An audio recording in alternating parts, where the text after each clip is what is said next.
Batherson wins it in overtime. Brady can shot, breakaway shoots, scores!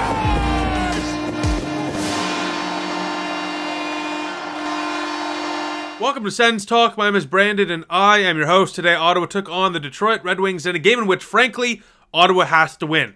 They find themselves 7 points out of a playoff spot before the puck drop today, with 2 games in hand, however, so they do have some leverage there. But games like these, against teams like Detroit, an interdivisional team, but more importantly, a team that they're chasing in the standings, these are the type of games that Ottawa has to win if they're serious about getting back to the playoff conversation. A win today would also bring them back to 500, which is just huge for confidence. I mean, this team started off terribly, so to get back to 500 before the Christmas break is frankly a Christmas miracle. So if they could get the win today, that would be huge for 2 reasons. One, of course, get back in the playoff conversation against a team like Detroit you're chasing. And 2, to get back to 500, which is just huge for confidence and to boost morale in that locker room. Now, I want to give a quick shout out to Primetime Sens for this stat. The Senators have the 4th best team faceoff percentage in the National Hockey League. Look at your screen here. Ottawa has 3 players in the top 20. You got Claude Giroux, you got Kaslik, you got Shane Pinto. It's definitely a big factor into why Ottawa has been so successful in the power play, which we'll talk about later, trust me. Guys like Kaslik are getting power play opportunities definitely because of his faceoff abilities, and it helps Ottawa control the puck more often as well, which is definitely huge to get you more wins as well. So shout out to Primetime Sens again for that stat. Really interesting there. Some lineup notes. Tyler Mott returns a little earlier than we thought. He's back, so Jake Lucchini is a healthy scratch. So let's go to the first period of play, and 2 minutes in, Cam Talbot gets beat 5-0 in a trickler, a really bad one. It's definitely one that Talbot wants to have back. It's 1-0, and that's a really tough one to give up for Ottawa, because it's a bad one, of course, but more importantly, Ottawa actually started the game off pretty well. Good forechecking. They forced multiple turnovers from Detroit early on in the first few minutes there. So giving up a bad one here was really a tough break. But a team like Ottawa, they got to show that they want this. They want to win this game. They want to get back in the playoff race. So it doesn't matter if you give up the first goal. What matters is how you respond to that first goal. And moments later, Alex DeBrincat lays down the hammer. What a hit here. Love the strong forechecking by the Cat.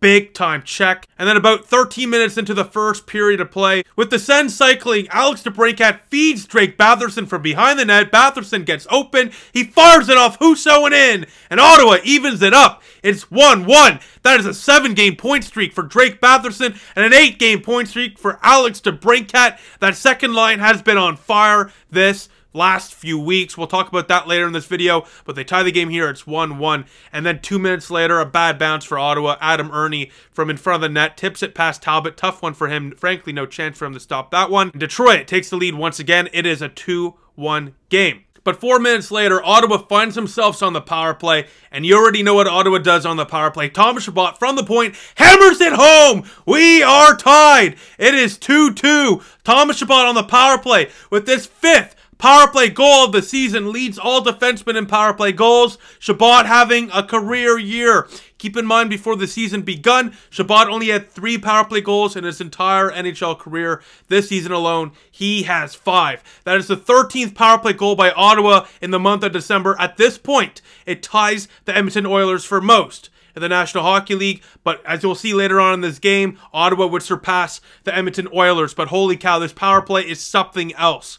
5th best in the National Hockey League. It is unbelievable. We go to the second period of play, and this power play continues to stay red hot. 1 minute in, Cam Talbot with a great play to force the puck back into the Detroit end.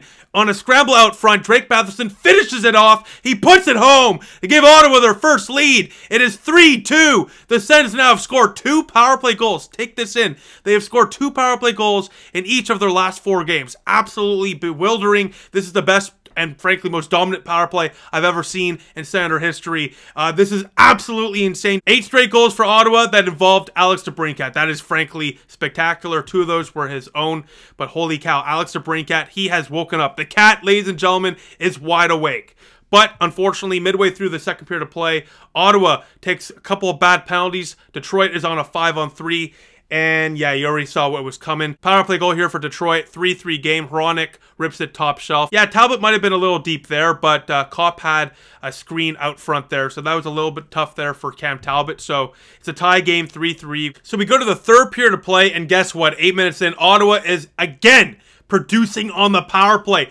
Brady Tkachuk makes a between-the-legs pass. It's cleared by a Detroit Red Wing player right to Claude Giroux. G-Money snipes it, and Ottawa takes the lead again. It's a power play goal again, and Ottawa leads 4-3. Claude Giroux, G-Money. How do you do? Ottawa leads 4-3. What a beauty shot there from Claude Giroux. And it's not only Ottawa's second line producing, even with Tim Stützle out, Ottawa's first line is producing too. Beautiful power play goal there. It's unbelievable what this power play is doing. I mean, I can't say it enough. This power play is the most dominant power play I've ever watched. I'm sorry. They're like in their last 5 games, almost 50% on the power play. It's unreal what they're doing right now. They are single-handedly carrying this Ottawa Senator team. 4 to 5 minutes later, shorthanded goal for your Ottawa Senators. Parker Kelly steals a loose puck in the neutral zone. He finds himself on a 2-on-1. He feeds Tyler Mott after a nice little fake, and Tyler Mott puts it home. 2-on-1, shorthanded goal. Ottawa leads 5-3, and then with a few minutes left, Detroit empties their net. Austin Watson puts it home as their Senators win it 6-3, and Ottawa, they are back, baby. Holy cow, we got some game notes for you. Ottawa, they are 5 points out of a playoff spot with a game in hand. They have won 4 games in a row, and they are now back to 500. The Senators have won their last 8 out of 11. Ladies and gentlemen, the Senators are back, and the playoffs are definitely not out of reach. What a great stretch of games here for the Ottawa Senators, and they deserve to be back in the conversation. Frankly, because of that second line. Look, they continue to carry. Drake Batherson, he's on a 7-game point streak. That is unbelievable. But you know what's more unbelievable?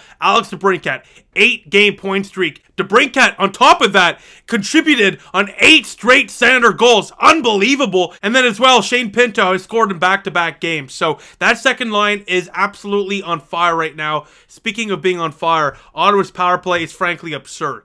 They have scored 2 power play goals minimum in their last 4 games. They have scored the most power play goals in the month of December with 15 and counting. And boy, oh boy, I would not want to be a penalty killer against the Ottawa Senators right now. I'd be remiss if I didn't mention this. Yeah, the Senators did win today, but they also took 7 penalties. You're not going to win many games if you're taking 7 penalties. They're lucky they only allowed 1 goal on the power play. It was a 5-on-3 as well, which is definitely differentiates from just a regular minor penalty. So Ottawa did very well today on the penalty kill, but taking 7 penalties just cannot continue moving forward. You're not going to win many games like that. Your power play and your offense is not going to bail you out every game. So look, they got to stay out of the box, and I understand this is one of the youngest teams in the National Hockey League, and penalties are bound to happen. But look, you got to stay out of the box. If you're serious about being a playoff team, serious about being a competitive team, you have to stay out of the box. Once again, I understand a couple of those calls are frankly absurd. One of those on Rasmussen behind the net. He dove. Bad call there. I think it was on Brandstrom that the penalty was called on. But look, yeah, a couple bad calls. That happens every game. But 4 or 5 of those penalties were definitely penalties. And that means Ottawa is doing way too many stick infractions and stuff like that. So just got to stay out of the box. I know it's easier said than done, but it has to be done. Because eventually the goals will start to dry up a little bit. That's how hockey goes. And if the Senators are taking these many penalties, eventually it's going to catch up to them. After a rough opening goal for Cam Talbot, he really battled back today and helped the Senators win this one with some huge stops. He made 30 stops today. He has won 3 straight games, and he is, in my opinion, the #1 goaltender for the Ottawa Senators right now. That's no disrespect to Anton Forsberg, just Cam Talbot is single-handedly winning the Senators some games. Yeah, I might catch some heat for this. Ottawa, their first goal was a rough one there, specifically because of Cam Talbot, but the way he responded, he didn't let that rattle him. In fact, he made some huge stops, especially early on in that first period when Detroit was really pressing on the power play, especially just diving around, making the big stops look easy. So Cam Talbot again, huge game for him, 3 straight wins. Keep it up, Talbot. So besides that, the next Senator game is tomorrow. I'll see you tomorrow at 2 o'clock Eastern Time against the Minnesota Wild. Looking for 5 straight wins are your Ottawa Senators. My fall semester is done. It's great to have back-to-back matinee games this weekend. So let's make some content. Let's get some W's, and I'll see you tomorrow night when Ottawa takes on the Minnesota Wild. So thank you all for watching. I'll see you in the next one. Go Sens, go.